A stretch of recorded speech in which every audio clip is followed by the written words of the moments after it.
Tes,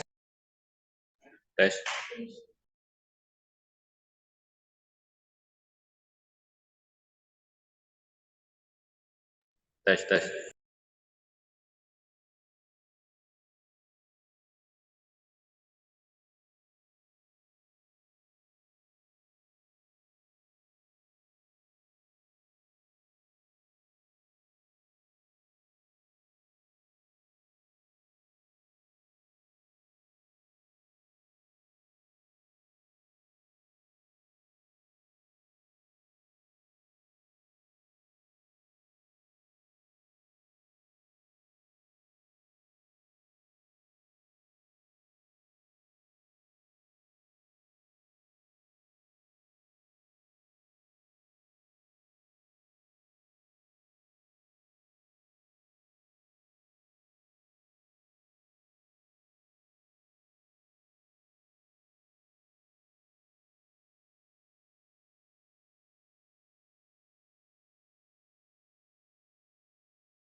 Selamat malam semua.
Oke, halo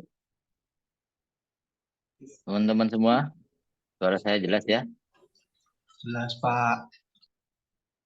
Wah, pokok yang sing kenal aku. Selamat malam, Pak. Perasaan Bapak aja. Oh iya ya.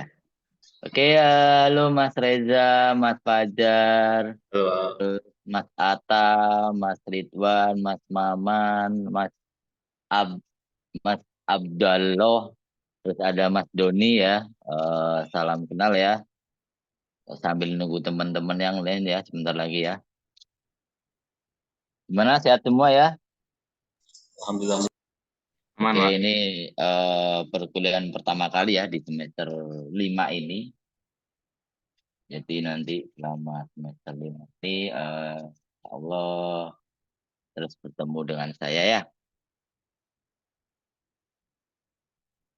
Ini ada berapa orang ya? Ada 1, 2, 3, 4, 5, 6, 7, 8. 1, 2, 3, 4, 5, 6, 7. Oh 7, baru 7 orang. Masih ada kurang lebih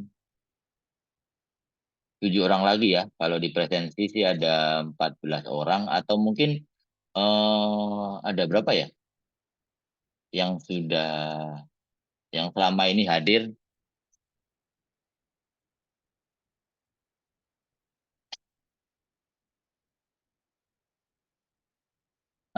Nanti minta tolong awal-awal kita oke siap, oke siap tinggi. Oke, nanti awal-awal kita ketemu saya minta tolong sedikit untuk open cam ya. Jadi kita saling perkenalan biar eh selama satu semester ini bisa lancar. Jadi kalau bisa dibilang itu tak kenal maka tak sayang ya. Jadi kita kenalan dulu ya. Oke, kelihatan muka. Ada yang di tempat kerja ini sepertinya. Ada juga yang di rumah. Mas Atam mungkin bisa open cam. Terus Ya, Pak. Mas Doni, Mas Ridwan, ada Mas Maman.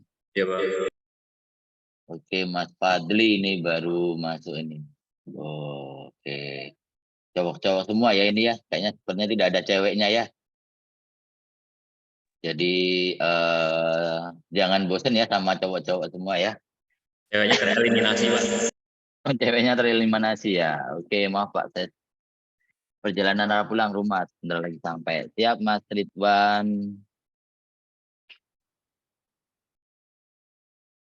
Ini grupnya pelangi Pak. Grupnya pelangi.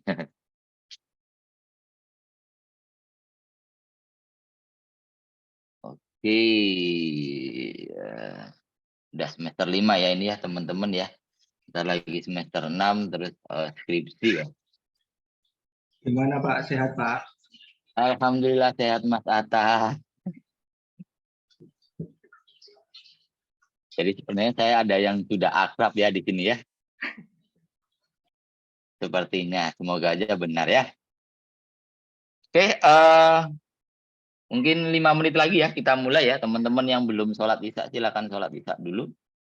Terus nanti bisa merapat jam 19.15 atau jam 19 ya jam 19.15 lah ya. Saya juga Oh, kebetulan masih belum sholat isya ini. Kalau di Tangerang sana apa sudah azan mungkin? sepertinya sudah, Pak ya. Sudah ya. Oke, jadi sama ya. Jadi mungkin kita bisa mulai jam 19.15 ya. Jadi silakan yang mau ibadah dulu, sholat isya, monggo silakan. Nanti saya mention lagi jam 19.15. Oke? Siap ya? Ya, Pak.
Oke, tes.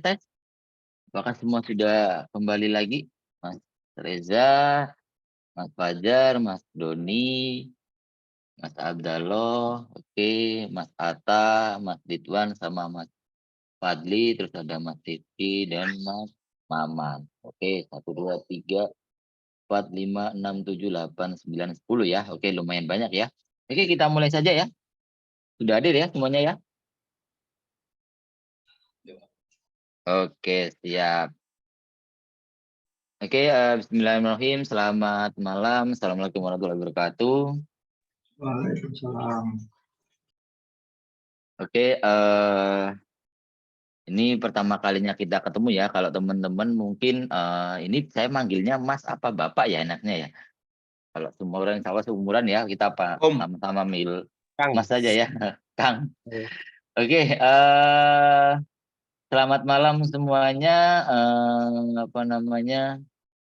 Semoga semuanya dalam keadaan sehat walafiat ya, tidak kekurangan sedikit apapun. Oke, untuk memulai perkuliahan pada malam hari ini, alangkah lebih baiknya kita berdoa dulu. Semoga perkuliahan malam hari ini bisa diberi kelancaran sampai nanti akhir sesi ya. Berdoa menurut agama dan kepercayaan masing-masing, saya persilakan.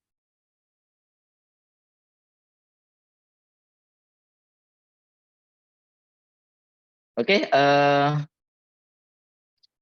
jadi insya Allah di sini teman-teman semua sudah semester 5 ya. Jadi insya Allah satu kelas sudah pada kenal ya, harusnya ya. Ini kelas campuran atau satu kelas ya? Satu, Pak. Apa? TI, satu aja. Satu aja ya, berarti satu kelas harusnya sudah saling kenal ya, antara Mas Reza, Mas Fajar, dan lain-lain gitu ya. Seperti itu. Oke, mungkin saya dulu yang perkenalan ya. Jadi buat pembuka dulu ya. Nama saya di situ sebentar saya buka dulu ya. Saya share screen.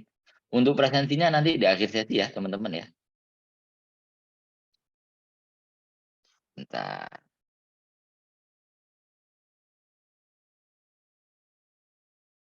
Oke, sudah muncul ya. Jadi di sini ada 14 orang, di sini baru kurang lebih ada 11, 10, 9 ya. Ya. Oke, langsung saja saya share sedikit screen saya. Jadi mata kuliah ini adalah interoperabilitas. Nanti buat jelasnya kita kenalan dulu ya. Hello, ini nama saya Rizky Tripuji Wanggono, MKOM. Saya adalah seorang dosen, entrepreneur juga, terus digital marketer juga.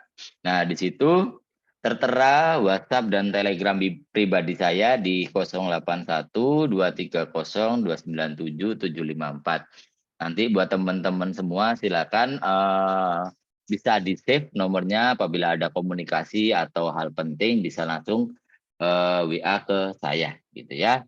Terus kemudian email saya ada di rizkytripujiw@gmail.com. Nah, sedikit profil saya. Jadi saya sekarang berdomisili di DIY, Daerah Istimewa Yogyakarta, tepatnya di Kabupaten Sleman ya. Terus kemudian kalau asal saya dari Jawa Timur. Saya dari Timur. Ada yang dari Jawa Timur di sini? Kampung saya Jawa Timur, Pak. Oh, Jawa Timur, Mas Reza, Jawa Timur. Mas, Jawa Timurnya mana, Mas? Trenggalek, Pak. Oh, Trenggalek. Itu dekat dengan rumah atau kediaman dari nenek saya dan kakek saya di Kediri. Trenggalek sama Kediri lumayan dekat, Mas ya. Oke, kalau saya kelahiran dari Jawa Timur, tepatnya di Pasuruan, terus kemudian merantau, tepatnya ya, merantau ke DIY di Sleman, dan saya berkuliah juga di Universitas Amikom Yogyakarta. Jadi saya lulusan dari Universitas Amikom. Ada yang pernah dengar Amikom? Sangat Ada ya? familiar, Pak. Familiar ya, oke. Jadi saya S1 di situ, terus kemudian melanjutkan S2 juga di Amikom juga, terus sekarang berprofesi sebagai dosen. Saya juga dosen di Amikom, terus juga membantu dosen di ITTS juga. Nah, gitu ya. Nah, itu sedikit profil dari saya pribadi. Nanti habis itu kita gantian berkenalan ya. Seperti itu ya. Karena teman-teman udah kenal, cuman saya kan belum kenal nih. Nah, nanti perkenalannya singkat-singkat saja teman-teman. Jadi namanya siapa, asalnya, dan ini karena ini kelas karyawan, harusnya teman-teman sudah bekerja semua ya ini ya. Insya Allah ya. Bener ya? Bekerja ya. Ya, jadi nanti bisa diperkenalkan apa namanya, sekarang domisili di mana, terus asalnya dari mana, bekerja di mana, sebagai apa gitu ya. Jadi biar lebih enak gitu ya. Oke, seperti itu ya. Jadi nanti satu persatu saya ingin kenalan buat teman-teman semua. Panggilannya siapa, namanya siapa. Silakan diperkenalkan diri. Habis itu nanti saya ada sedikit kontrak belajar selama satu perkuliahan ini. Nanti kita materinya apa saja, terus kemudian peraturannya apa saja, dan rule-nya seperti apa saja, gitu ya. Oke? Oke, saya mulai dulu. Ini dari paling atas, ini ada Mas Reza, silakan open cam. Sama ngomong ya, jadi jangan di-mute. Asalnya dari mana, namanya siapa. Oke, silakan. Baik Pak, terima kasih Pak. Oke. Perkenalkan Pak, nama saya Reza Arifin, atau sering dipanggil Reza teman-teman. Saat ini saya berdomisili di Tangerang Selatan Pak, dan alhamdulillah saya diberi kepercayaan untuk bergabung menjadi staf kampus ITTS Pak, sebagai staf. Oh, Iya Pak. oke, siap. Sebagai staff.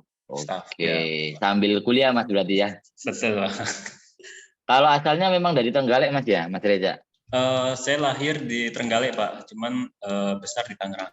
Oh, besar di Tangerang. Oke, sekarang membantu di ITTS ya? ITTS, betul Pak. Oke, siap. Terima kasih Mas Terima kasih, Mas Reza. Oke, lanjut lagi ke Mas Abdallah Hudzaifi. Nah, ini asalnya dari mana? Terus domisili di mana sekarang? Yuk, monggo. Ya, terima kasih Pak. Selamat malam. Selamat malam Mas Abdullah. Nama saya Abdallah Hudzaifi, berdomisili di Pagedangan, Kabupaten Tangerang, Pak. Oke. Pinggir kampus, Pak, belakang kampus. Oh, cuman belakang kampus. Kalau aslinya memang asli situ, Mas? Asli Cilacap, Pak. Oh, asli Cilacap. Terus bekerja di mana sekarang? Panggilannya siapa ini Mas Abdallah ini? Abdul, Pak, biasanya teman-teman manggil. Abdul. Oke, Mas Abdul. Sekarang bekerja di mana sebagai apa nih? Sibukannya sih di kampus, Pak, sebagai student staff. Oh, student staff ITTS. Berarti banyak orang ITTS sendiri ya ini ya? Aduh, iya, Pak. Oke, tadi ada Mas Reza, ada Mas Abdallah. Sebentar, malah saya. Sorry. Oke, siap Mas Abdul. Terima kasih. Lanjut lagi Mas Atta Esa Nugraha. Ini, yuk silakan Mas Atta bisa on cam sama on mic ya. Perkenalan ini Pak. Iya, perkenalan dong. Ya, nama saya Atta Esa Nugraha, bisa dipanggil Atta atau Isa Pak. Oke, aslinya mana Mas? Masa nggak tahu sih Pak? Oh, nggak tahu ya saya.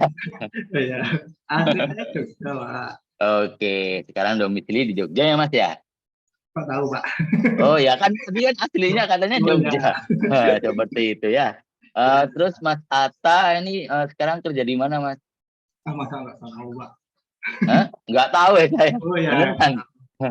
kerjanya di salah satu unit usaha milik Amikom, Oh, kerjanya di Amikom. Oke. Di apa Mas? di bagian internet service provider jaringan. Oh, berarti di apa, di TE? Wih, kok tahu Pak? Oh ya kan, di CSP di situ kan TE Oh, ya ya. kan? Seperti itu. Oke, aslinya Jogja Mas ya? Ya, Oke, aslinya Jogja. Oke, terima kasih. Berarti kita sama-sama di Jogja. Besok ketemu Mas ya. Ya, satu. Oke. Siap. Terima kasih Mas Atta. Terus lanjut lagi Mas Ridwan. Selamat malam, Pak. Oke, selamat malam Mas Ridwan. Perkenalkan nama saya Ridwan Prasetya. Mm-mm. Asalnya dari Jogja yang malam ini ulang tahun, Pak. Oh iya, malam ini ulang tahun ya. Ada acara di Iya, Tugu ya Mas ya. iya, Jogjanya Pak. mana Mas? Saya di Sleman, Pak. Oh, di Sleman. Aslinya memang situ ya? Bener, Pak. Oke, sekarang bekerja di Kalau sebagai kalau kerja sebagai teknisi engineer, Pak, di di ISP, Pak. ISP mana itu Mas? TE, Pak. Oh, TE juga. Oh, banyak orang TE ya berarti ya di sini ya. Oke, Mas Ridwan. Terima kasih. Oke, lanjut lagi. Setelah Mas Ridwan udah ada Mas siapa lagi nih? Bentar. Saya stop share biar tahu dulu ya. Ada Mas Doni Wahyudi ini. Assalamualaikum. Waalaikumsalam warahmatullahi wabarakatuh. Ya, perkenalkan nama saya Doni Wahyudi, Pak. Mm-mm. Sleman juga. Oh, Sleman juga. Iya, sama tempat kerjanya di Pak. TE juga. Oke. Banyak orang TE ya. Nah, Iya, Pak. asik. Mas siapa tadi? Mas Doni Wahyudi. Oke, terima kasih Mas Doni. Kapan-kapan biar bisa ketemu. Iya. Siap, nanti kita ketemu di kampus ya, kita nongkrong bareng. Kayaknya saya nggak asing sama orang-orangnya ini ya. Yang penting makan-makannya, Pak. Oh, siap. Siap. Oke. Lanjut lagi Mas Maman Sulaiman. Oke, Mas Maman Sulaiman. Anjay. Oke, silakan Mas Maman. Suaranya kedengeran nggak, Pak? Dengar Mas Maman. Oke. Kebetulan masih di jalan, Pak. Oh iya, nggak apa-apa. Jadi, perkenalkan nama saya Maman Minggir dulu, Sulaiman. Mas. Kalau di jalan minggir dulu, Mas. Heeh. Asli Indramayu, Oke. tapi KTP Brebes, tinggal di Bekasi, Waduh. kerjanya di Tangerang Selatan. Ih, Kalau saya ini transfer, Pak, dari D3 ke S1. Oh, Iya. sekarang kerjanya di mana Mas sekarang, Mas? Mas Kerjanya di Maman Tangerang Selatan, Pak. di apa kira-kira tuh? Di bidang IT juga. Oh, jangan-jangan di TE juga ini. Bukan? Iya, bener, Pak. Oh, TE ya. Sebut juga. Cabang Oke, BSD. TE. Cabang BSD. Siap. Ada 1, 2, 3, Cabang 4. BSD. Iya. Oke, siap. Terima kasih Mas Maman. Iya, Terus iya, kita iya. lanjut lagi. Mas Rifki Siap. Algi. Mas Rifki Algi hadir? Ya, hadir Pak. Oke, Mas Rifki. Bisa kenalan dulu? Ya, nama saya Rifki Algi Fauzan, Pak. Saya tinggal di Tangerang Selatan. Saya kerja di Satkom Indo Mediasa, Pak. Oh, sebagai apa, Mas? Sebagai NOC, Pak. NOC. Oke. Terus asalnya dari? Asalnya dari Tangerang Selatan juga. Tangerang juga. Oke, terima kasih Mas Rifki. Oke, lanjut satu lagi nih, ada Mas Fadli Marcelo Manalu.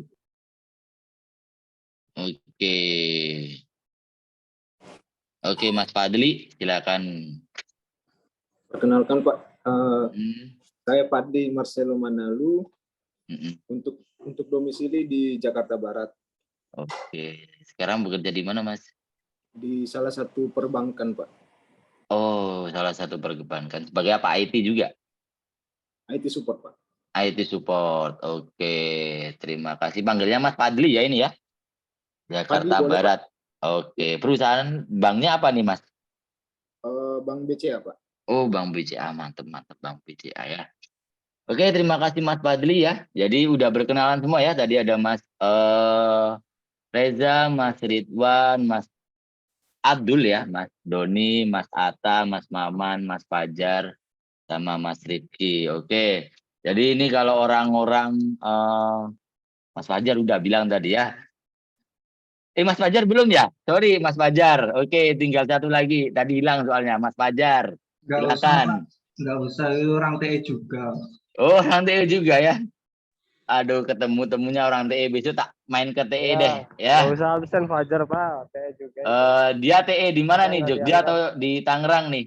Senior Pak Kayaknya Fajar. di Karimun Jawa dia. Waduh, di Karimun Jawa, jauh banget ya. Ini Cin senior.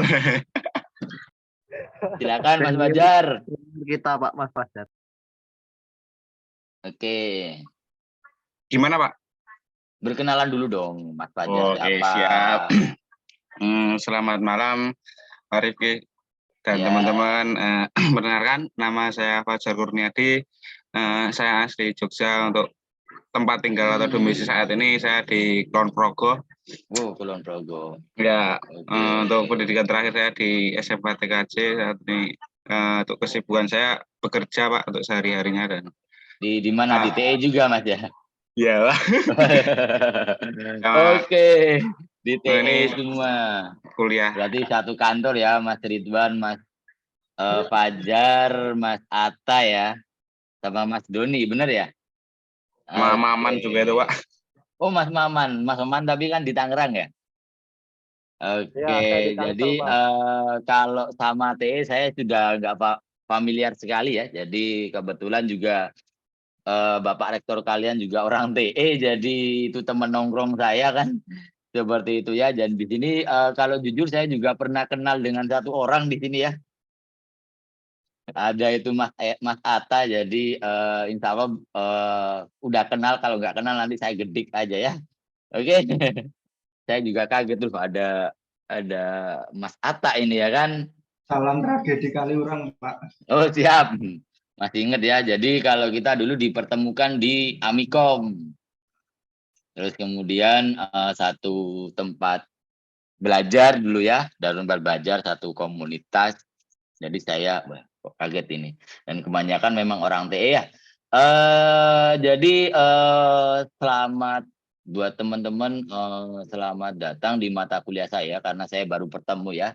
Jadi sebenarnya kalau tiap hari kita di dalam satu gedung ya, sebenarnya ada satu tempat ya, cuman kita kan nggak saling kenal gitu ya. Yang saya kenal cuman Atta ini, gitu ya. Nanti kita kapan-kapan bisa nongkrong bareng, nanti saya tak mampir ke TE gitu ya. Jadi saya mampir ke sana Kuliahnya bisa offline main-main. di TE aja, Pak. Bener ya Mas ya? Itu, Pak. Bener di Warmindo. Oke, jadi kalau saya pribadi juga keseharian ngajar juga di Amikom sama juga ngajar di ITTS untuk mata kuliah ini gitu ya. Cuman karena ini kelas karyawan dan kelas di atas jam 7, jadi buat teman-teman semua kita diwajibkan online, jadi tidak ada offline-nya. Jadi bergembiralah ya, karena memang kebanyakan teman-teman juga ada yang di Jogja, mungkin yang tadi ada juga dari Jakarta Barat, terus yang di Tangerang juga gitu ya. Jadi karena untuk mata kuliah ini di atas jam 7 ya, di atas jam 7 itu wajib online. Oke, saya lanjut sedikit ya. Jadi kita udah berkenalan, udah say hello. Nanti kapan-kapan kita bisa main bersama ya. Saya share lagi. Bentar.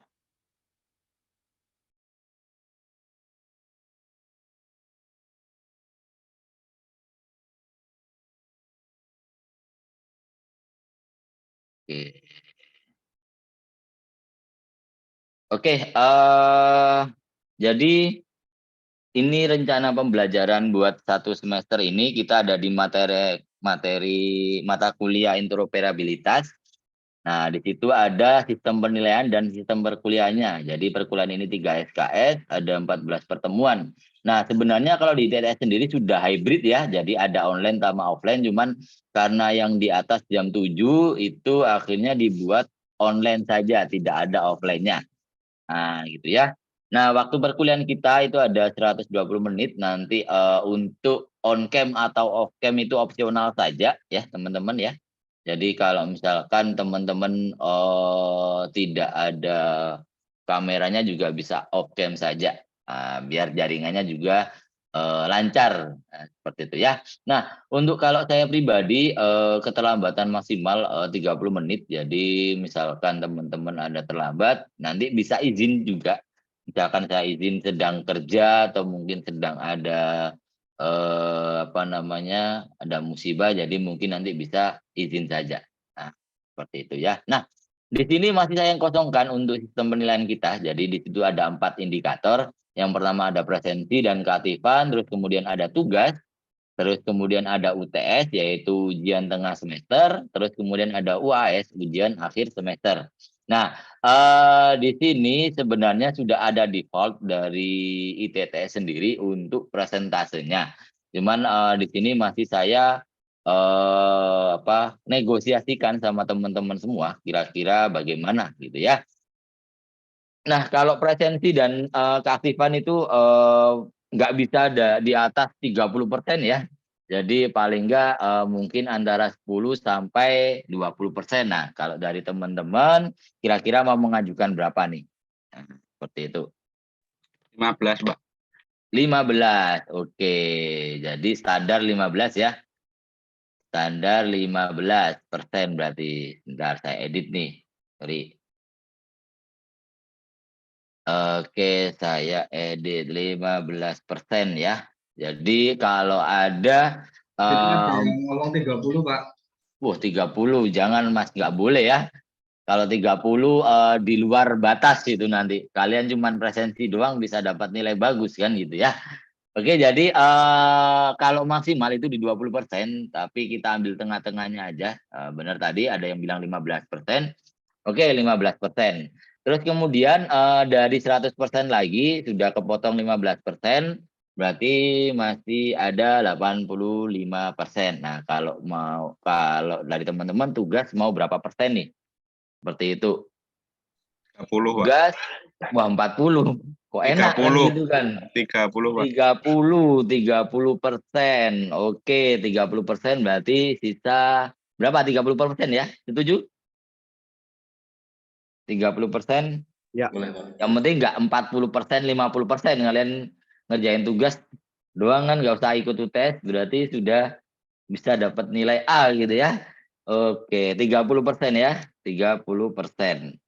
Nah, berarti ada sisa UTS sama UAS itu kurang lebih sisa berapa ya? Sisa 55%.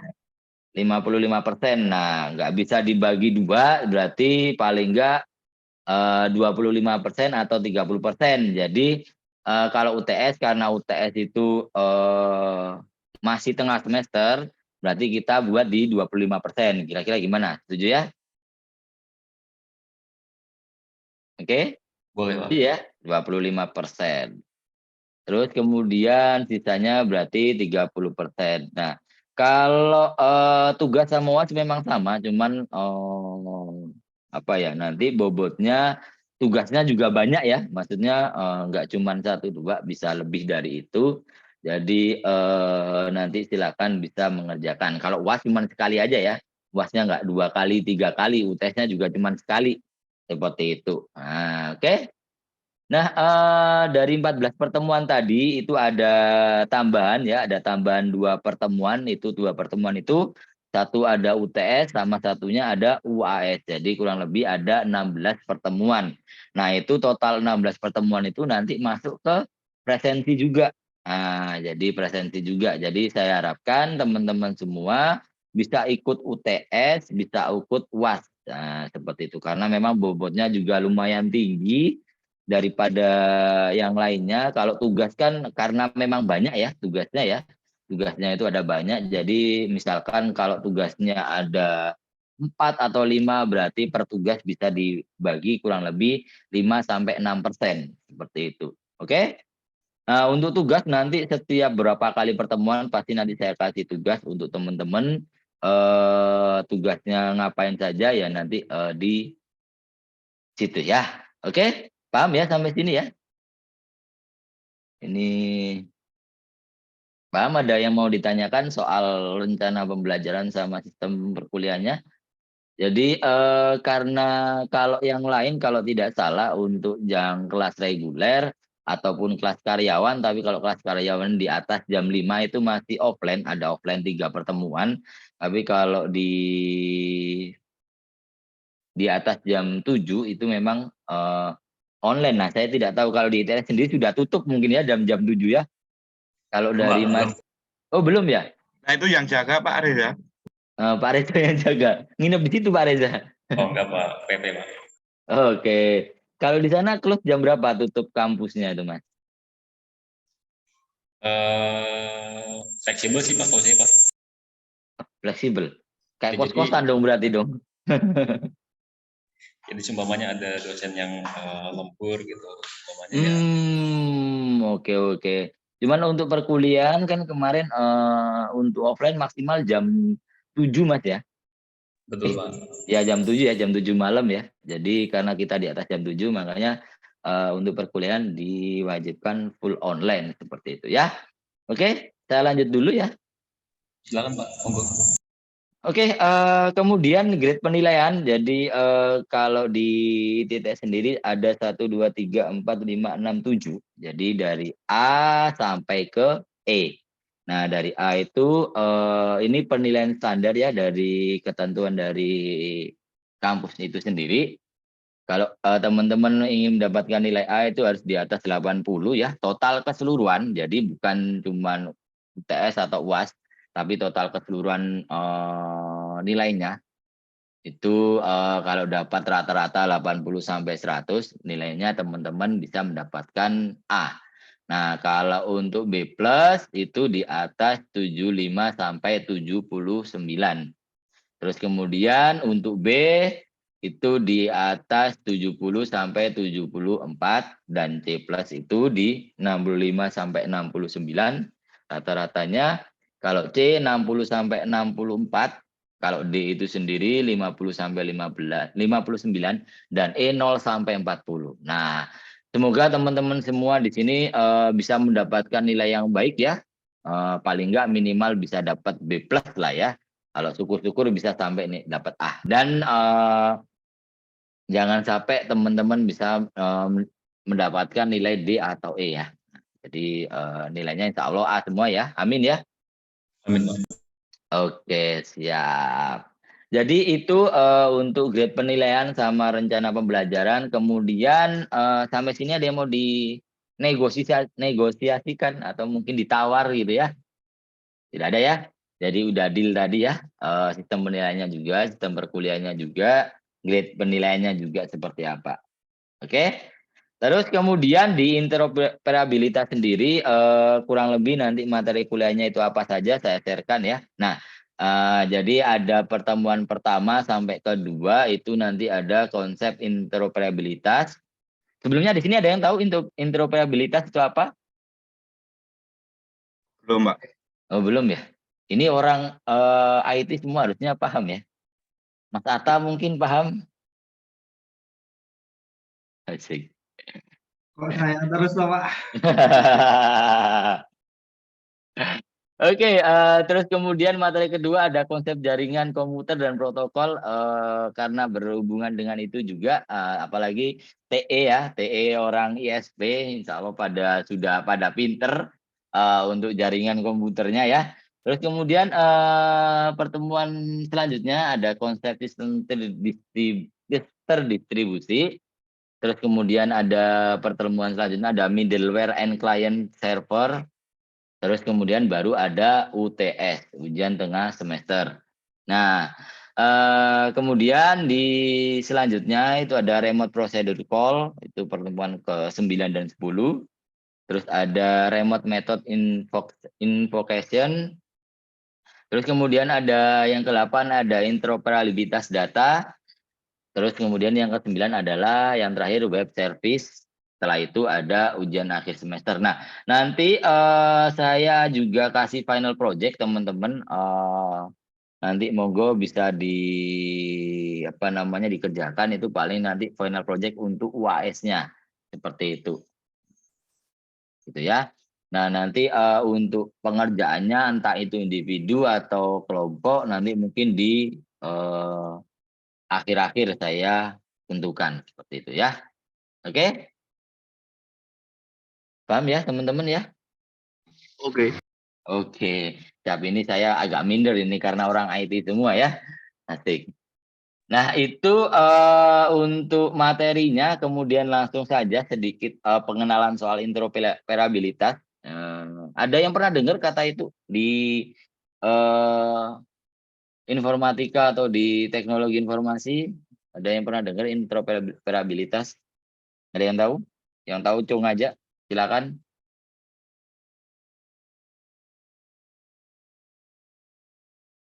Cung. Oke, saya jelaskan sedikit ya. Jadi cuman penjelasan singkat ya. Nah, interoperabilitas bahasa Inggrisnya adalah interoperability. Nah, kalau dalam bahasa IEE Standard Computer Dictionary didefinisikan sebagai the ability of two or more system or components to exchange information and the use the information that has been exchanged. Jadi pada intinya secara teknis dia menggambarkan kemampuan dua atau lebih sistem untuk saling tukar-menukar data dan informasi, kemudian saling dapat mempergunakan data atau informasi yang dipertukarkan. Nah, ini harusnya kalau orang jaringan yang berkaitan dengan sistem pasti sudah nggak asing ini ya. Nah, jadi soal interoperability. Nah, maksudnya gimana? Jadi misalkan dalam sebuah instansi, contohkanlah di kesehatan, ya. Nah, di kesehatan banyak departemen yang bermain di situ, jadi yang berkaitan gitu ya. Misalkan pertama dari masuk ke rumah sakit itu juga pasti ketemu dengan CS ya, customer service atau apa ya bilangnya ya. Nah, teller lah. Nah, seperti itu ya. Terus kemudian di situ sistem dari customer service itu biasanya ada data pasien ya. Kita mendaftarkan diri, terus kemudian masuk ke dalam sistem selanjutnya misalkan ada sistem dari dokternya siapa, terus kemudian di situ juga ada riwayat dari pasien juga, misalkan seperti itu, terus sampai nanti di akhir masuk ke obat. Nah, jadi ke apotek biasanya seperti itu. Nah, bagaimana beberapa sistem itu bisa saling berintegrasi atau saling berkaitan dan bisa saling tukar-menukar data dan informasi untuk memudahkan pelayanan ya. Jadi sebenarnya kalau teknologi informasi itu kan gimana caranya bisa mempercepat pelayanan, kemudian mempercepat dari apa namanya sistem yang ada di situ biar bisa meringankan semua pihak gitu ya. Seperti itu. Oke? Nah, lebih jelasnya, jadi pada intinya interoperabilitas bukan berarti penentuan atau penyamaan penggunaan platform perangkat keras atau perangkat lunak saja, misalnya sistem operating tertentu, terus bukan pula penentuan atau penyeragaman database yang akan dipergunakan dalam penyimpanan data, dan juga bukan berarti penentuan atau penyeragaman penggunaan bahasa pemrograman dalam pengembangan sebuah sistem informasi itu sendiri. Tetapi interoperabilitas harus dapat dicapai dalam keragaman penggunaan perangkat keras tadi dan perangkat lunak, baik operating system, database, dan bahasa pemrograman yang tersedia saat ini. Nah, operating system juga sudah banyak ya teman-teman ya. Ada Windows, ada Mac OS, ada Linux, dan lain-lain seperti itu. Kemudian kalau bahasa pemrograman juga banyak ya. Ada PHP, ada HTML, ada Java, dan lain-lain seperti itu. Nah, jadi bagaimana semua komponen tersebut bisa saling bertukar informasi dan bisa saling dipakai gitu ya. Itu sedikit soal interoperabilitas. Kalau di di perusahaan-perusahaan rata-rata sudah memulai untuk mengintegrasikan sistem-sistem mereka. Seperti itu ya. Oke, saya lanjut sedikit lagi. Kemudian, nah interoperabilitas sendiri rata-rata memang sudah dipakai paling enggak di sini ada perbankan juga ya, orang perbankan gitu ya. Jadi ada juga di pemerintahan juga, bahkan semua aspek sekarang sudah rata-rata menggunakan sistem ya, baik meskipun sistemnya baru sedikit atau yang sudah benar-benar kompleks seperti itu ya. Nah, itu probabilitas juga menjadi persoalan kompleks dalam pertukaran data antar sistem dengan platform yang berbeda.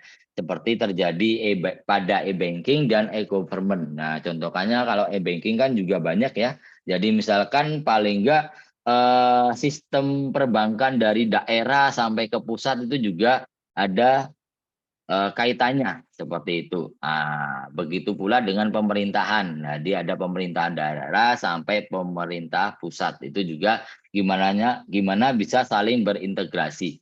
Nah, sampai saat ini sebenarnya kalau di pemerintahan masih ini ya, masih kurang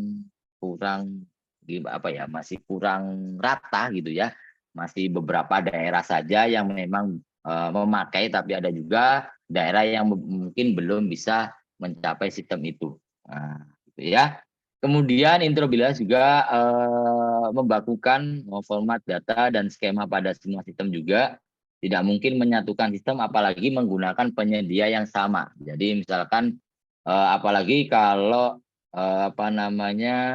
infrastrukturnya juga belum bisa sama, itu juga jadi sebuah hambatan ya. Apalagi misalkan kalau di daerah terpencil kan nggak semua misalkan paling nggak tersedia jaringan telepon misalkan seperti itu ya. Nah, interoperabilitas itu berfungsi seperti itu. Nah, paling enggak kalau misalkan itu di jaringan, ada juga di pemrograman, misalkan kan beragam bahasa ya. Kalau di pemrograman sendiri sekarang kebanyakan menggunakan framework saja, jadi sudah lebih simple ya, lebih gampang. Misalkan ada maintenance atau apa juga bisa seperti itu. Cuman ada beberapa format data yang memang dipertukarkan dan XML memberi jawaban yang benar. Jadi sekarang standarnya sudah menggunakan XML pemrogramannya, bahasanya seperti itu ya. Terus kemudian lanjut lagi, ini ada karakter interoperabilitas. Jadi mulai ada level hardware, level network, level software. Jadi tadi ada beberapa level ya. Nah, pertama level hardware.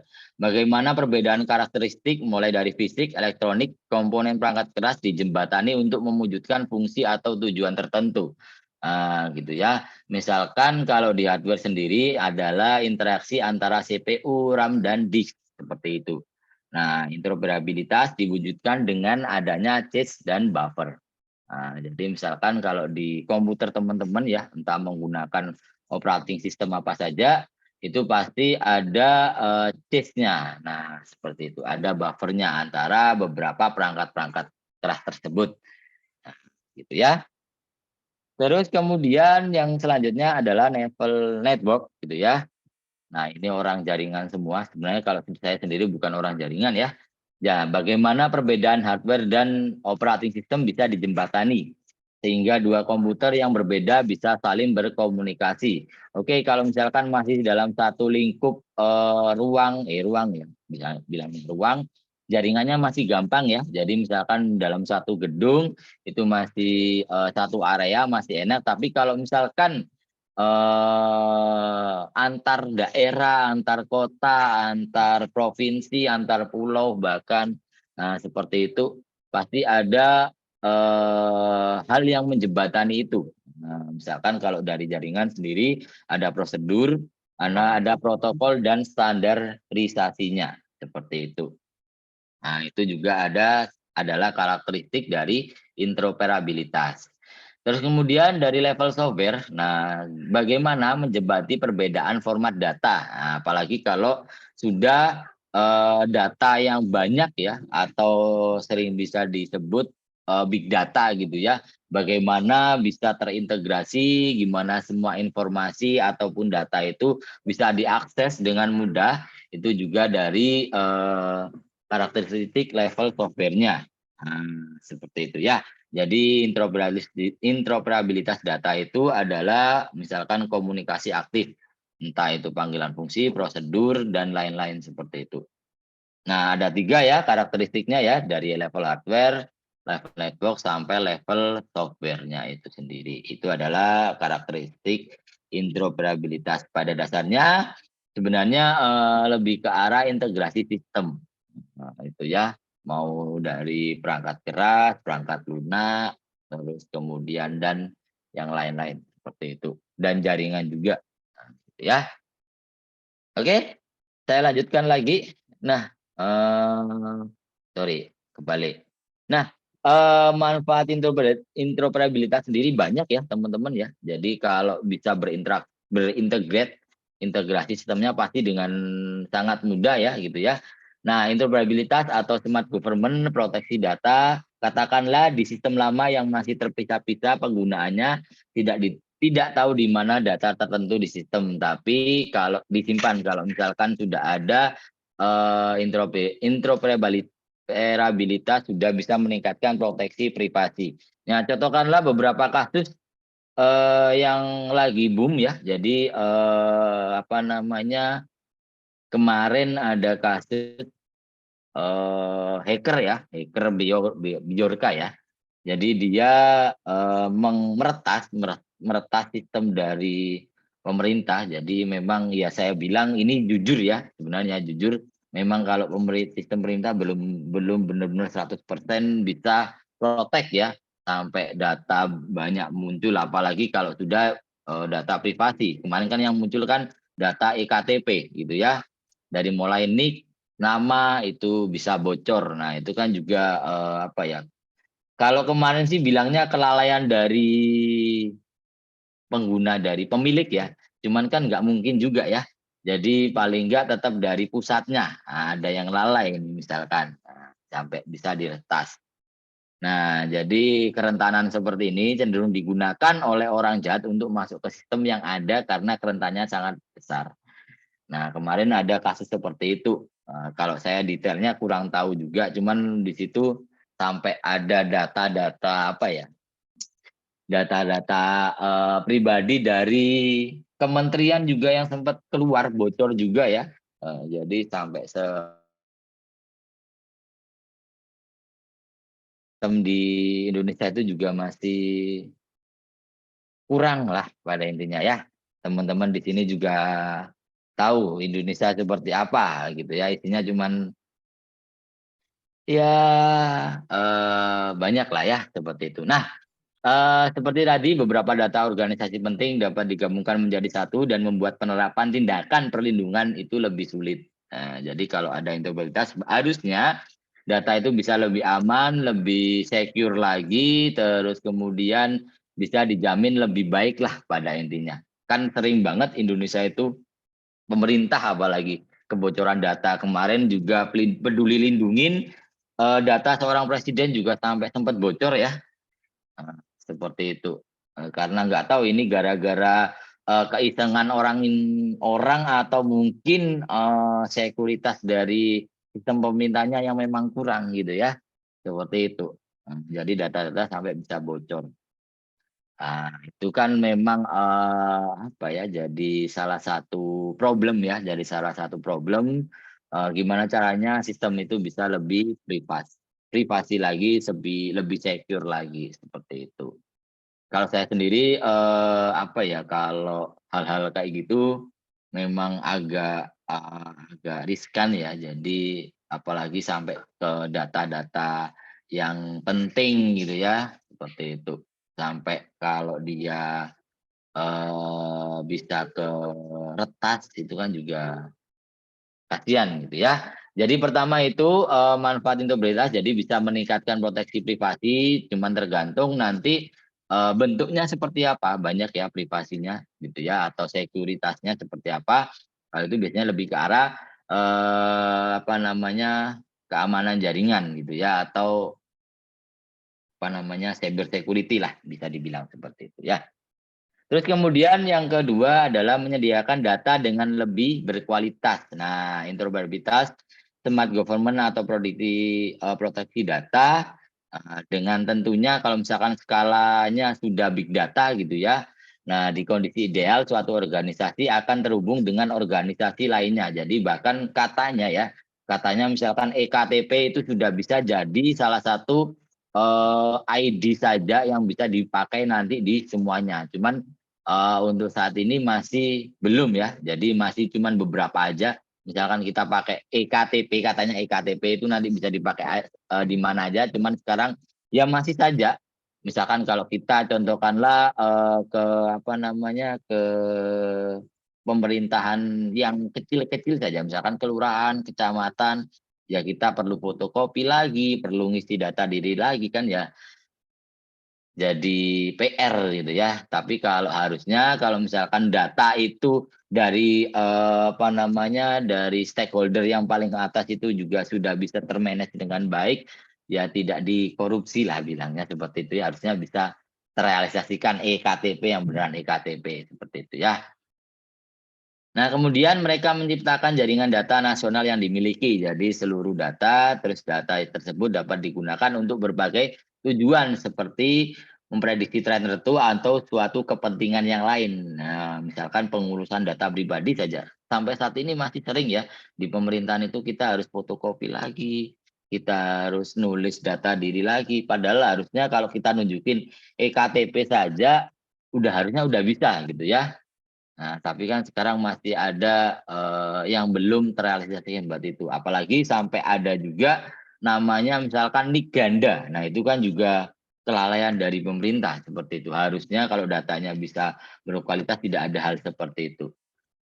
Gitu ya. Jadi boroknya sistem di Indonesia itu ya seperti itulah ya. Nah, kemudian tanpa integralitas transfer akan membebani energi dan waktu organisasi. Nah, itu tadi kalau harusnya kalau sudah data bisa termanage dengan baik dan sudah terorganisasi dengan baik, harusnya tidak lama ya, tidak lama kita mengakses, misalkan mau mengakses data dalam skala besar itu harusnya sudah bisa. Paling enggak gini, kalau skala kecil aja juga sekarang masih kewalahan ya. Jadi kalau tidak ada interoperabilitas yang baik juga tidak bisa baik gitu juga. Jadi misalkan sekarang kebanyakan malah menggunakan sistem cloud paling amannya. Gitu ya. Jadi bisa diakses di mana saja, kapan saja gitu ya. Paling enggak seperti itu amannya. Tidak menggunakan hardware atau perangkat pribadi, misalkan hard disk atau apa gitu ya, seperti itu. Nah, kemudian berkat teknologi itu tadi, pengiriman digital dapat dengan cepat dan akurat menangkap data publik yang dapat diartikan secara langsung untuk tujuan yang berbeda. Nah, itu ya. Jadi harusnya kalau sudah sistemnya baik, interoperability-nya juga udah baik, harusnya sudah bisa apa ya, sudah bisa secara cepat gitu ya dan secara akurat ya. Jadi data itu sudah bisa kebaca paling nggak seperti itu. Semoga apa namanya sistem-sistem di pemerintahan bisa segera membaiklah intinya seperti itu. Jadi agak riskan juga ya. Kemudian manfaat yang ketiga adalah meningkatkan produktivitas dan mengurangi pengeluaran biaya. Nah, interoperabilitas tadi dari smart government atau proteksi data meningkatkan kepuasan pengguna jasa atau bisa juga jadi penghematan anggaran. Nah, gitu ya. Jadi selain itu tadi interoperabilitas juga tidak hanya mendukung aspek komunikasi tetapi juga mendorong terciptanya lingkungan kerja tanpa kertas. Nah, kalau sekarang kebanyakan masih menggunakan sistem nulis-menulis gitu ya. Seperti itu. Kalau udah mulai dikurangin sih, tapi beberapa masih ada ya. Akibatnya perusahaan menyederhanakan pengumpulan akses dan penyimpanan data. Jadi paling enggak amannya kita bisa menggunakan cloud computing ya. Cloud computing sekarang sudah banyak ya. Ada mulai dari Google Drive, terus Dropbox, terus banyak yang bisa kita gunakan lah. Ya, itu dan itu memang insya Allah sih kalau sekuritasnya juga sudah oke gitu ya. Tapi kalau apa namanya masih saja diretas berarti juga pasti ada kesalahan di sistemnya. Jadi pada intinya interoperabilitas juga bisa meningkatkan produktivitas dan mengurangi pengeluaran biaya. Nah, pengurangan kertas misalkan paling simpelnya pengurangan kertas, terus penumpukan data-data gitu kan sekarang sudah bisa dibuat datanya secara digital saja. Jadi tidak sudah berkas-berkasnya secara fisik. Ya, kebanyakan sekarang masih fisik, cuman sudah ada juga yang memang digital gitu ya. Terus kemudian yang keempat adalah meningkatkan kepuasan pengguna jasa itu tadi. Jadi selain apa namanya meningkatkan produktivitas juga bisa meningkatkan kepuasan pengguna jasa. Jadi beragam kebutuhan data yang lebih cepat dari biasanya juga berperan besar dalam kepuasan penggunanya. Jadi paling enggak, nah misalkan mengurangi apa ya, mengurangi hal-hal kayak gitu kan kita juga lebih puas ya. Jadi kadang saya juga jengkel misalkan mau ngurus-ngurus data-data itu ya harus pakai data kertas gitu kan juga jengkel. Cuman sekarang alhamdulillah udah beberapa mulai diarahkan ya. Jadi misalkan kayak KK itu sudah ada KK elektronik, terus akte pun juga elektronik juga, maksudnya ada EKK, jadi sudah ada bentuk digitalnya, sudah ada bentuk tidak cuman fisik. Jadi kalau fisik hilang kita cuman tinggal apa namanya nulisin nomor kakak kita udah muncul, tapi nggak tahu semua sistem di daerah sudah ngelakuin itu atau belum. Tapi kalau di DIY sudah sih harusnya seperti itu. Nah, kemudian yang tadi di bidang pelayanan publik ini akan meningkatkan penilaian profesionalisme atau suatu lembaga. Nah, seperti itu ya. Oke, dikerjain PLN ini, wah kasihan ya, di Jogja lagi hujan ya. Jadi tentunya itu ya, jadi kalau misalkan sudah ke ranah e-government gitu ya, apalagi kalau sudah sistemnya baik, otomatis pengguna juga bakalan puas ya, terus lembaganya juga bisa dikatakan wah profesional. Nah, seperti itu. Apa namanya, jadi apalagi di bidang pelayanan publik ini sangat penting gitu ya, karena memang menyangkut semua hal ya. Jadi semua aspek mulai dari ada kesehatan, ada apa namanya pekerjaan, terus sampai ke apa namanya keperluan publik yang lain, perbankan. Kalau perbankan aku lihat sistemnya sudah baik semua ya rata-rata ya.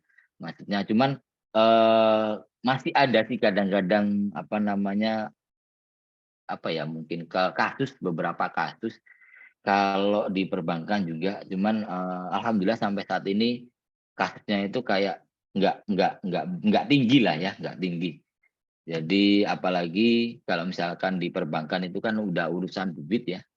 Jadi saya sempat dengar kemarin itu juga ada beberapa kasus, cuman itu sedikit sih. Jadi nggak yang banyak banget seperti itu. Gitu ya, kebocoran data apalagi sampai ke arah misalkan apa namanya ke arah uang gitu ya, itu kan juga hal yang sangat riskan seperti itu. Jadi sampai orang kehilangan uang kan ya lumayan. Cuman kadang ada juga misalkan gini ya, mungkin bukan cuman kita bisa menyalahkan apa namanya pelayanan publik, tapi dari diri kita sendiri misalkan. Kan banyak sekarang penipuan-penipuan juga yang apa ya, yang motifnya aneh-aneh sekarang ya. Kemarin baru juga ada itu di jasa vendor buat pernikahan ini lagi naik kasusnya. Itu juga penipuan, itu sebenarnya salah dari pribadinya sendiri gitu ya. Jadi misalkan nek waktu itu ini lagi booming juga di Jogja, mungkin orang Jogja juga dengar. Jadi misalkan vendor itu transferannya itu diedit sebenarnya. Jadi bukti transfernya itu diedit. Nah kan sebenarnya itu kalau kita lihat kita cek kan bisa aja tuh ya. Ada mutasi rekening misalkan kalau di perbankan ya ada mutasi rekening, cuman ya gara-gara pinter yang penipu juga ya, penipuan juga ya. Jadi apa namanya bukti transfernya diedit, terus kita di desak-desak terus suruh transfer. Jadi modusnya gini. Ini sedikit cerita saja ya. Modusnya misalkan ada saya sebagai klien nih ya, saya mau menikah gitu ya. Saya mau menikah, kemudian saya sudah transfer uangnya ke rekening vendornya itu misalkan ya. Nah, saya juga buktikan dengan bukti transfer itu, tapi diedit bukti transfernya. Benar-benar diedit. Cuman di situ masih ada juga yang ketipu gitu ya. Jadi di dese-dese pada intinya Pak, saya salah, bukan salah transfer ya, kelebihan transfer modusnya itu. Kelebihan transfer, terus ditelepon terus, suruh didesek-desek, sampai tidak sempat untuk ngelihat mutasi rekening karena memang seperti itu. Jadi bukti transfer itu benar-benar diedit. Itu beberapa banyak dan itu nominalnya juga lumayan gitu ya. Cuman saya tidak tahu kalau seperti itu kira-kira bisa dilaporkan atau tidak. Harusnya sih bisa ya. Nah, itu lagi marak di Jogja kemarin, beberapa vendor itu kena tipu seperti itu. Itu sedikit cerita saja. Ya. Jadi kadang kalau dari publiknya sudah pelayanan publik sudah benar-benar sekuritas bagus gitu ya, cuman dari kitanya yang lalai juga ya amsyong gitu ya, apalagi kalau sudah sampai ke arah data pribadi atau ke uang gitu kan juga lumayan penipuan kalau uang gitu ya, seperti itu. Jadi kurang lebih gitu ya. Terus yang terakhir adalah meminimalisir kekurangan. Nah, interoperabilitas, smart government, proteksi data, meningkatkan kepuasan pengguna jasa, integrasi program digital, dapat memfasilitasi aliran informasi dengan lebih baik dan minim kesalahan itu tadi. Seperti itu. Interoperabilitas juga mengurangi kebutuhan untuk entry data manual yang memang menghemat waktu dan menghindari masalah kesulitan membaca tulisan tangan. Nah, seperti itu. Jadi kadang kalau misalkan data pribadi kita harus nulis tangan ya, dan nggak semua tulisan orang bisa kebaca, itu juga agak riskan gitu ya. Saya punya satu rekening, nama saya salah di situ. Jadi cukup riskan juga. Padahal saya menunjukkan KTP, cuman tidak tahu mungkin tidak kebaca atau gimana gitu ya, atau belum terintegrasi dengan eKTP. Nama saya bisa salah kan juga saya kaget ya, wah kok nama saya jadinya seperti ini. Itu saya pernah kejadian gitu ya. Jadi meminimalisir kekurangan tadi karena memang data yang di aliran informasi kan harus bisa lebih baik, terus tidak minim kesalahan. Contohnya misalkan data pribadi, apalagi sampai kesalahan nama, kesalahan tanggal lahir mungkin, kesalahan alamat atau apapun itu, atau NIK gitu ya, juga itu jadi riskan juga gitu ya. Jadi adanya interoperabilitas bisa meminimalisir kekurangan itu tersebut. Oke?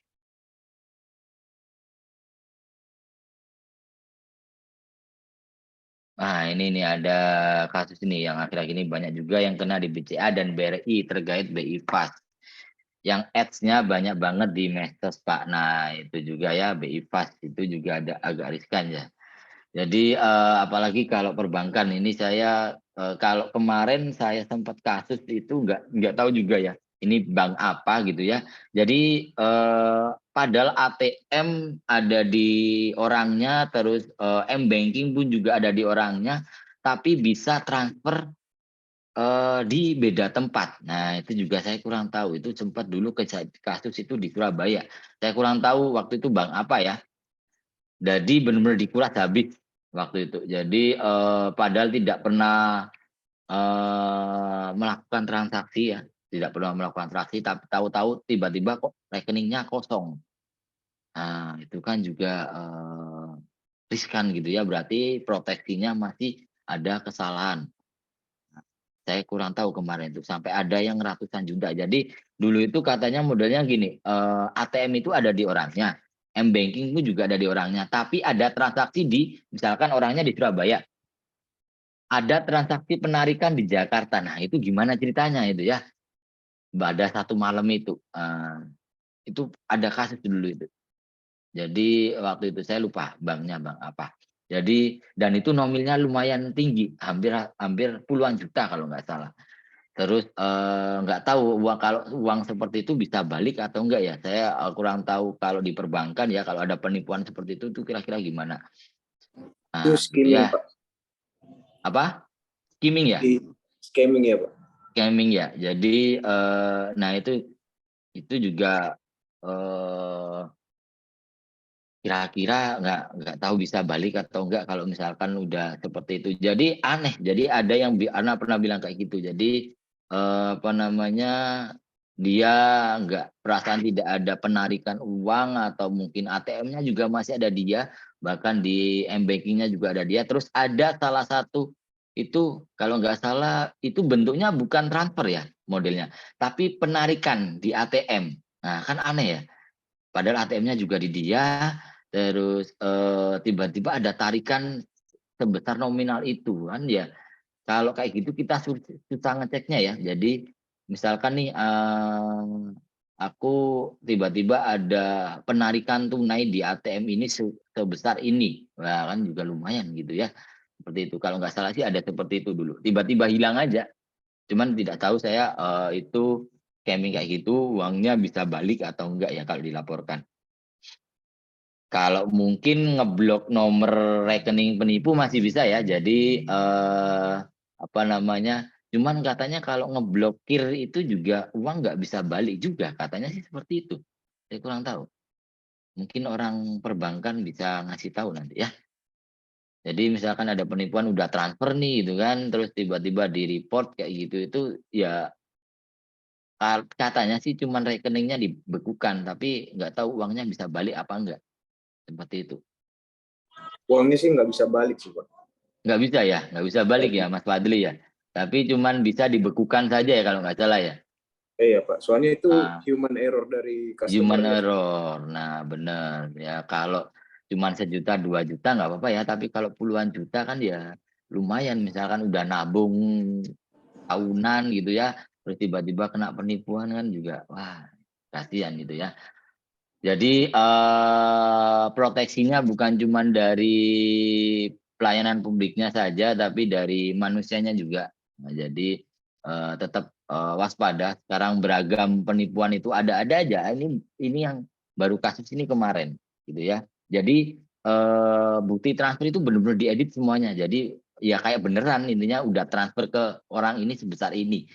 Terus sampai hitungan detik itu dia nggak apa ya, nggak ngecek mutasi mungkin ya, nggak ngecek mutasi, terus langsung ditransfer ke, jadi pada intinya misalkan aku transfer nih ke orang ini seperti itu ya, terus orang ini tadi saya desek buat transfer ke orang lain, tapi bukan balik ke saya, nah, tapi ke orang lain, jadi dengan rekening yang berbeda lagi. Nah, itu banyak ada yang kena sampai 5,5 gitu ya, lumayan banyak. Jadi saking bisa dibilang orang saking paniknya mungkin ya, saking paniknya ditelepon-telepon terus, pada intinya ditelepon tolong harus saat ini juga ditransfer gitu kan. Ya ditransfer karena dia udah tahu nih bukti transfernya gitu ya. Oh ada segini buktinya. Oh ya udah, tapi nggak sampai ngecek ke mutasi. Nah, itu jadi benar-benar harus dicek sampai sedetail itu ya. Seperti itu. Oke, ngobrol panjang lebar itu sedikit apa namanya, manfaat, terus kemudian di interoperabilitas sendiri juga ada kelebihan dan kekurangannya ya teman-teman ya. Jadi yang pertama ada kelebihannya, penyedia layanan dan informasi tanpa batasan waktu dan ruang. Jadi sekarang semuanya publik dapat mengakses informasi dan layanan tanpa terikat oleh batasan waktu dan tempat. Nah, contohnya perbankan sendiri ya. Perbankan sendiri sudah 24 jam ya. Jadi kita bisa narik uang atau mungkin cek saldo atau transaksi itu 24 jam sehari dan 7 hari seminggu gitu ya. Dan pencari informasi tidak perlu secara fisik mengunjungi kantor pemerintahan untuk memberikan informasi dan layanan yang mereka butuhkan. Nah, seperti itu ya. Jadi kalau sudah ada interoperabilitas yang bagus, tentunya informasi dan layanan juga sudah bisa baik ya. Kita tidak perlu ke tempat publik itu tadi, misalkan ke pemerintahan, seperti itu ya. Terus kemudian poin yang kedua adalah memperluas jangkauan layanan dan pengiriman informasi. Nah, gitu ya, dengan menggunakan internet sebagai media untuk menyediakan layanan dan informasi, misalkan seorang investor Amerika dan Eropa dapat mengidentifikasi potensi sumber daya alam di Provinsi Lampung. Misalnya hanya dengan melihat informasi di situs web resmi provinsi, itu Itu adalah juga salah satu kelebihan interoperabilitas. Jadi sudah ada seperti itu misalkan.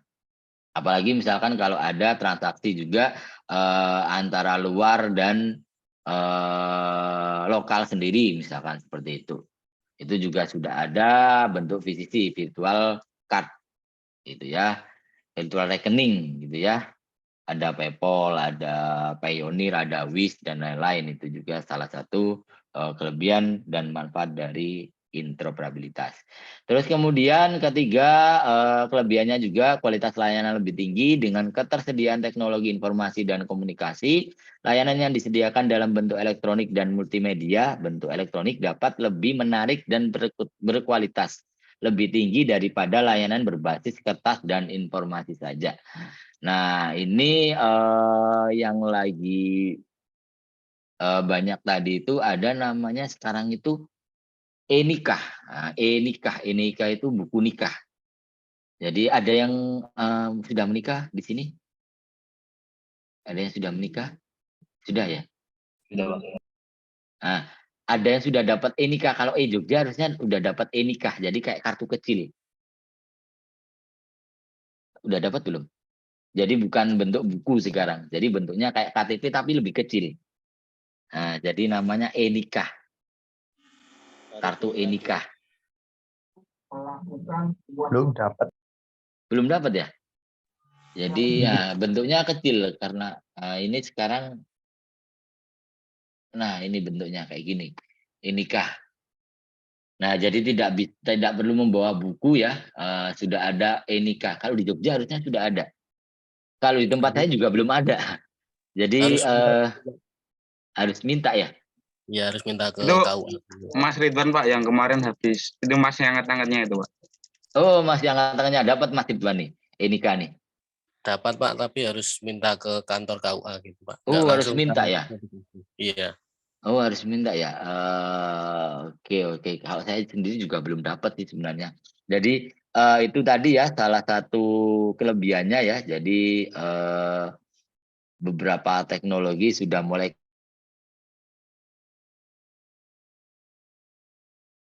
tinggal bawa kartu kecil aja, tidak perlu buku gitu ya. Kita tidak perlu, kalau buku kan buku ada dua ya, kalau nikah itu ya ada buku suami, ada buku istri. Nah sekarang sudah ada bentuk elektronik nikah itu tadi, bentuknya kecil, lebih kecil dari KTP kalau nggak salah, setengahnya gitu ya. Sudah ada barcode-nya di situ, sudah ada fotonya, mungkin tinggal scan saja, sudah ada dapat datanya. Di Jogja sudah banyak harusnya sih kalau nggak salah sudah apa ya, kalau mungkin. Tapi itu harus minta Mas ya, nggak disediakan pas kita nikah itu, oh ini dapat nih. Itu harus minta ya kemarin ya?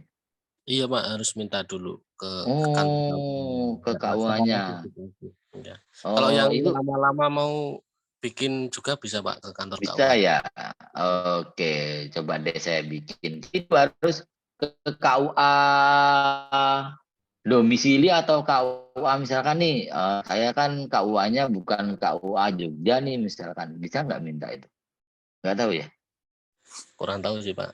Mungkin Kurang tahu ya. akadnya di mana gitu Pak. Nah, akadnya di mana itu ya kan? Jadi cuman memang belum semua, kalau nggak salah kalau di Jogja sudah mulai menerima semua ya.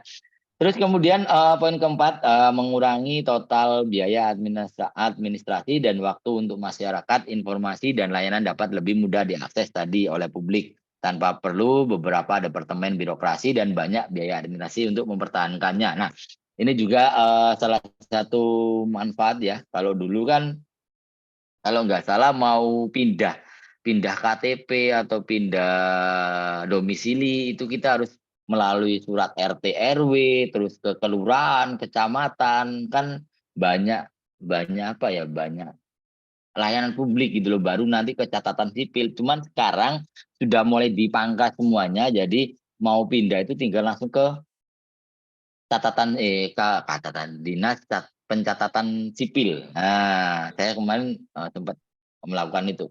Jadi kalau pindah langsung ke sana, tidak perlu harus ada tanda tangan RT RW, kelurahan, kecamatan. Nah, sekarang sudah ada ke sana. Itu juga bentuk dari kelebihan dari interoperabilitas. Jadi sudah ada sistem yang memang menintegrasikan mulai dari misalkan saya pindah dari Jawa Timur ke Jogja, nah itu seperti itu, gitu ya.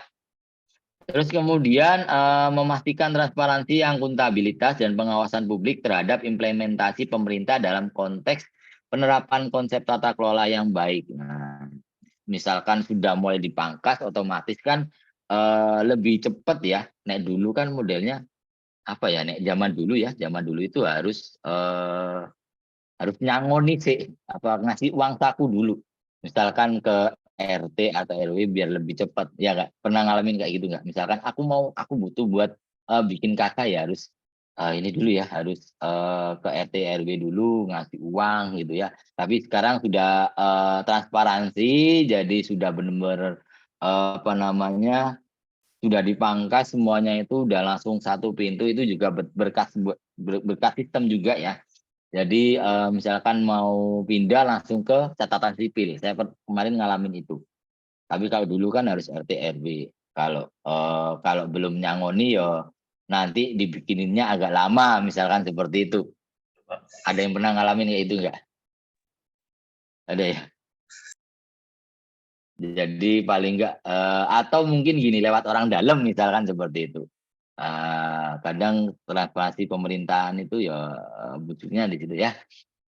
Cuman sekarang sudah mulai terpangkas, banyak yang sudah mulai dikurangin, jadi sekarang juga ada bentuknya, kalau nggak salah sudah seperti itu, ada nama juga e-tilang gitu ya. Jadi e-tilang, nah dulu kan kita nyangoni polisi ya, sekarang kayaknya sudah tidak bisa gitu ya, harus transfer gitu ya modelnya ya. Nah seperti itu harus transfer karena memang sudah. Cuman nggak tahu sekarang seperti itu masih ada atau enggak ya. Cuman e-tilang itu kan modelnya ya tidak bisa ngasih uang ke polisinya, jadi tetap harus transfer itu gitu ya. Nah, melalui transparansi tadi, akuntabilitas dan kontrol yang baik, kecurigaan dan ketidaksenangan masing-masing pihak dapat dihilangkan dan kerahasiaan data dapat dipertahankan. Itu juga kelebihannya. Jadi sudah mulai mengurangi angka kriminalitasnya di korupsi gitu ya. Nah, dulu kan sampai tahu sendiri ya kasus EKTP itu korupsinya berapa miliar ya. Jadi uangnya dimakan gitu ya sampai berapa miliar gitu ya. Tapi sekarang sudah mulai dipangkas hal-hal kayak gitu. Terus ya tidak adanya ini ya sudah mulai mengurangi angka korupsi di situlah seperti itu. Itu juga salah satu kelebihannya. Cuman ada kekurangannya juga. Jadi kalau interoperabilitas juga sendiri, yang pertama tidak tersedianya kamus data yang jelas, itu maksudnya kadang belum ada standarisasinya seperti itu ya. Terus kemudian adanya perbedaan persepsi mengenai interoperabilitas antara sistem satu dengan sistem yang lain, misalkan belum terintegrasi seperti itu. Kemudian yang ketiga tidak memiliki dokumen sistem itu sendiri. Terus yang keempat itu adalah interoperabilitas sistem informasi belum bisa diketahui dengan baik. Nah, seperti itu. Kemudian belum merasa perlu adanya interoperabilitas sistem informasi dengan hanya melihat informasi di situs web resmi provinsi. Jadi itu sedikit kekurangan dari interoperabilitas, cuman alhamdulillah banyak kelebihannya ya. Cuman kadang sekarang masih kekurangannya itu lebih ke arah infrastrukturnya saja. Sudah memenuhi atau belum. Nah, tinggal itunya saja. Cuman semoga saja ke depan infrastruktur lebih baik, jadi semua sistem pelayanan publik bisa dengan baik gitu ya. Jadi sudah ada mulai inovasi baru ya. Tadi ada e-tilang, e-nikah, terus sudah ada e-KTP. Malah ini aku baru dengar kemarin juga di Bank BRI itu tidak ada kartu ATM katanya. Sudah tidak ada kartu ATM. Jadi sudah cardless modelnya. Jadi orang yang daftar baru dengan rekening tidak dapat kartu ATM. Jadi mungkin sekarang sistemnya sudah cardless. Di sini kalau BCA saya sering menikmati cardless ya. Jadi itu juga salah satu fitur yang sangat istimewa menurut saya. Jadi kita tidak perlu membawa ATM ya, Mas yang di BCA, Mas Fadri tadi ya. Cardless ya Mas ya? Ada ya? Nggak ada. Ya. Pak? Ada ya, cardless ya. Jadi sekarang tidak perlu menggunakan apa namanya kartu ATM. Cuman aku nggak tahu nek itu bisa bocor juga lumayan tinggi ya, karena memang itu datanya menggunakan nomor handphone pribadi ya, sama ada apa namanya ada dapat kode nanti modelnya seperti itu. Ada yang sering pakai cardless di sini? Saya Pak. Nah ya semuanya sudah cardless ya. Jadi dulu kan keseringan apalagi kalau cowok ya ke ATM-nya ketinggalan lah, ATM-nya jatuh lah, kan juga ngurusnya ribet ya. Ngurusnya juga harus ke banknya langsung kalau ATM bilang gitu ya. Aku aja sekarang ATM jarang bawa, kalau transaksi mau di ATM pun rata-rata menggunakan cardless. Seperti itu. Cardless itu bisa tarik tunai, bisa store tunai, bisa transfer ya, bisa ya transfer ya. Saya kurang tahu transfer. Transfer bisa ya? Iya Pak. Nah, transfer juga bisa, nah, jadi sudah enak. Jadi tidak perlu takut ATM-nya hilang, ATM-nya carry. Nah, aku dulu keseringan banget ya. Dulu itu ATM ketinggalan lah, jadi harus ke bank lagi, ngurusinya lagi. Wah, sekarang sudah ada sistem seperti itu. Nah, kalau setahu saya ada beberapa bank sudah menyediakan itu, BNI, BCA sudah ada, BRI juga sudah ada, Mandiri sudah ada kayaknya juga. Itu juga salah satu fitur yang lumayan. Seperti itu. Itu inovasi dari sistem-sistem yang baru. Nah, gimana itu? Itulah sebenarnya interoperabilitas. Jadi gimana semua sistem itu, semua perangkat itu bisa saling terintegrasi dengan baik. Apalagi sekarang dunianya eranya IoT, Internet of Things, otomatis device atau mungkin perangkat keras seperti itu harus berintegrasi dengan baik. Seperti itu ya. Dari mulai pelayanan publik, entah itu pemerintahan, perbankan, kesehatan, seperti itu. Bahkan sekarang apa namanya kesehatan pun juga sudah ada ini ya, sudah ada aplikasinya juga ya, seperti itu ya. Kalau Halodoc dan lain-lain itu juga termasuk salah satu sistem yang inovasi sistem yang baik seperti itu. Oke? Jadi itu sedikit pengenalan soal interoperabilitas. Pada intinya memang gimana caranya dua sistem itu atau lebih bisa saling bertukar informasi ataupun data sehingga bisa menggunakan sehingga bisa digunakan dengan baik dan apa namanya tidak adanya hal-hal yang tadi seperti itu ya. Oke. Sedikit perkenalan soal interoperabilitas. Kalau besok nanti itu ada materi tentang interoperabilitas lagi, lebih ke arah apa ya, tantangan dan hambatannya itu apa saja, itu juga nanti kita bahas. Oke, sampai sini ada yang mau ditanyakan? Ini suara saya masih aman ya? Aman, Pak. Oke, siap. Mas Atta juga rapi aku terus Mas Atta. Waduh. Oke, sambil saya presentasikan ya, di sini kurang lebih ada 11 orang, gitu ya. Oke, Mas Abdul hadir ya, Mas Abdul. Hadir, Pak. Hadir ya. Hadir. Oke, Mas Atta hadir. Hadir, Pak. Hadir, oke.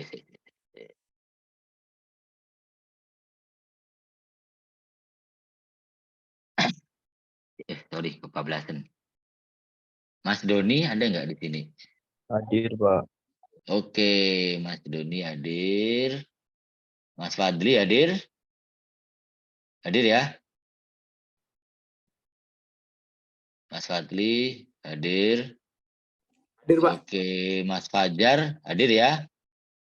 Mas Leoni Firdaus ini nggak tahu, nggak ada ya? Nggak ada ya sepertinya ya? Enggak, Pak. Oke, sebentar. Terus kemudian Mas Maman hadir ya? Ada Pak, hadir. Mas Raka tidak ada. Mas Reza hadir ya? Hadir Pak. Oke, Mas Ridwan. Hadir, Pak. Terus kemudian Mas Rifki Setiawan. Timnas, waduh, nonton timnas sih. Timnas lagi main ya. Oke, tidak ada ya Mas Rizky Algi. Ada nggak Rizky Algi? Pak hadir Pak. Oke, Rizky Algi hadir ya. Oke, Mas Singgih Prasetyo. Tadi izin mungkin Oh, ada izin ya. Pak, Ada saya acara masuk. ya. Oke, izin ya. Terus kemudian Mas Topan tidak tahu ya. Oke, berarti ada Mas Abdul, Mas Atta, Mas Doni, Fadli, Fajar, Mas Maman, Mas Reza, Mas Ridwan, Mas Rifki. Oke, benar ya?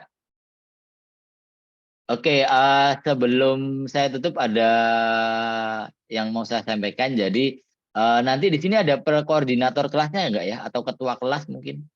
Mas Atta ketua kelas. Waduh. Ketua kelasnya siapa di sini? Saya terus Pak. Pak. Ata, Pak. Ata. Mas Ata. Siapa ketua kelasnya ini? Mas Atta tuh kan. Pandian ya. Pandian ya. Yang lain dong Bang. Waduh. Ini ketua kelasnya ada nggak sih? Kalian udah semester 5 loh ini. Mas Ata, Pak. Oh, Mas Atta ya berarti ya. Jadi Mas Atta nanti tolong ditulis nomor saya, silakan dibikin satu grup yang khusus untuk mata kuliah interoperabilitas. Nanti bisa dicatat nomor telepon saya, WA saya loh, tak. Ya Pak Kuta. Asemi. Jadi Atta ini konco dolan, Bro. Iya. Konco nakal nih biyen jeneng ya. Ya tak ya? Aku bocahmu Pak. Oh, ada. Sebentar. Kowe nomor kuwi ono ora tak? Ya urung kita aku kapan Urung ya. Oke, nanti saya tak catat di Ngoko. di chat ya. Nanti tolong dibentuk grup buat mata kuliah khusus di teknologi informasi, metode interoperabilitas. Oke? Grupnya tele apa WA ya? Manut mau tele, WA bebas. TA, WA ada, tele ada. Nah, tergantung teman-teman mau WA apa tele. Tele. Tele, Pak. Tele ya udah tele boleh deh. Silakan dibuat ya. Mas.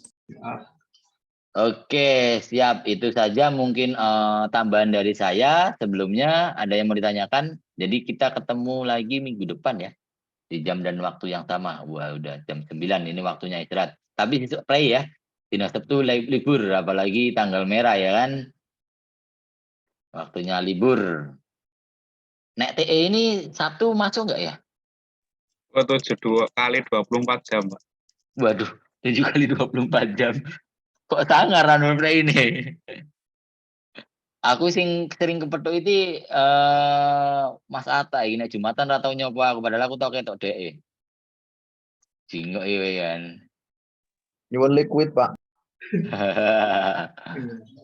Besok tak dolan di TE. Kalau aku tuh biasanya nongkrong sama Pak Rektor kalian. Jadi itu Pak Rektor, Pak Direktur sekalian ya. Pak Hanafi ya. Di BMT tuh Pak. Biasanya saya sering nongkrong itu bukan di BMT. Saya sering nongkrong itu di Gedung 7 di Pimpongan. Saya sering nongkrong sama beliau.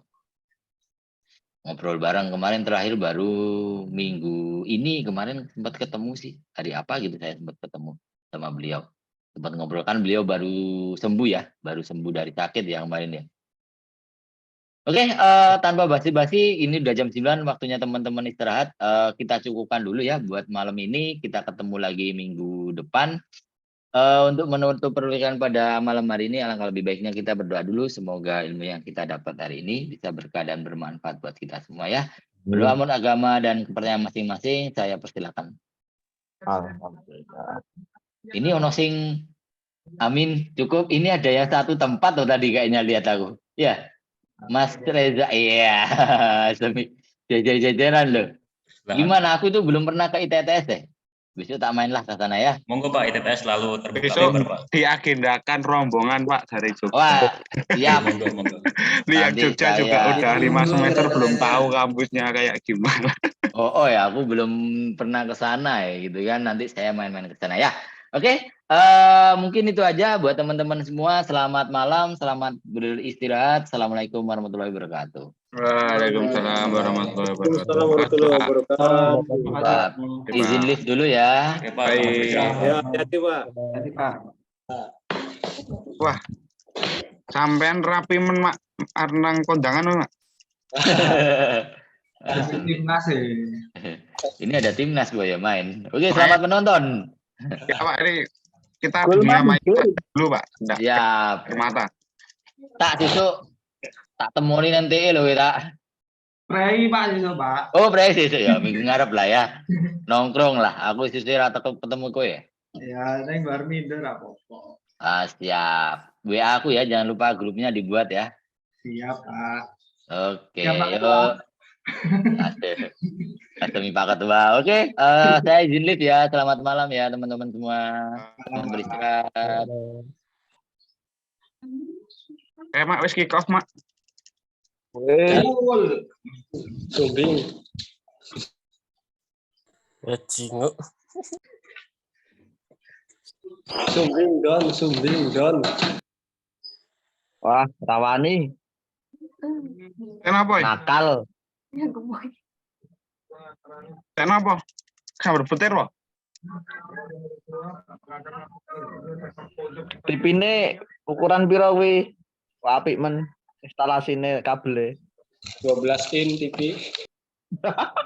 Mesti mereknya Xiaomi iki. Kokoa.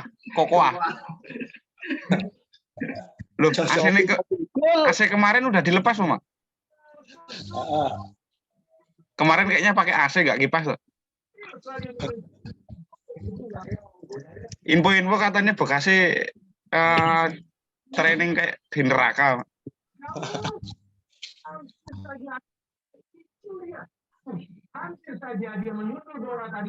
Jaringannya Potong lewer potongnya mak. di rumah apa di desa? Pak Maman kok koneksinya bagus ya? Pakai TE. Oh, dapat support dari negara. Iya, masih saya ising-asing sih, wis pasang pers media. Wis lancar iki ra ana alasan off cam. Gunku bisnet 30 mega 250 tuh. Netflix media selawe, tapi untuk TV 250. Wah, kurang maca bisnet itu apa wae. Wae 30 mega 250 deh. Apa Pak masang nek wingi sing kandijo dipedhot to? Yo, ora duwe koneksi kok yang disebut iki. Bandit. Radione mlayu ngalor ya arahe. Kuwi lho ngomong langsung karo A1 kuwi lho. Wis A1. Karyawan TE dapat koneksi internet gratis. Ayo. Angel sing instalasi modal dhewe. Tuh gandeng PT PIS. Ojo ding kok ndak Ridwan nganu. Entar. Pelanggan setia ya. Cukup buka bandwidth-nya.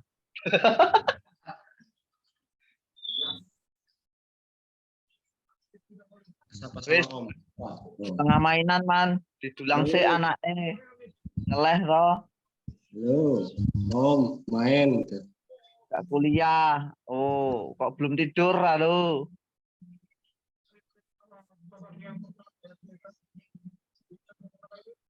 Kok mirip ya, Mak?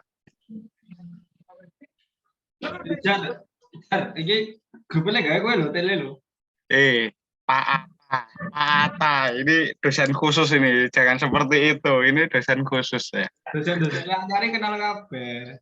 Cuma saya kira rada cerah. Nah, ini karang mora rada muni ya, aku langsung muni ya. Selek we. Mbak. Gawe Mbak.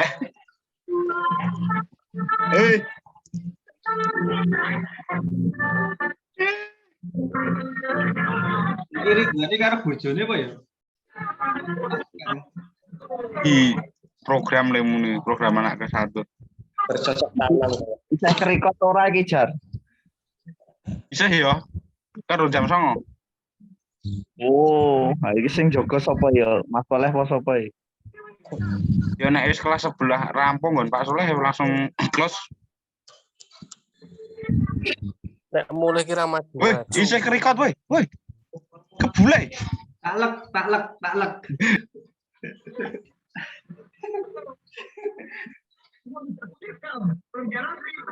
Yo, bubar-bubar nonton karnaval wayang yuk.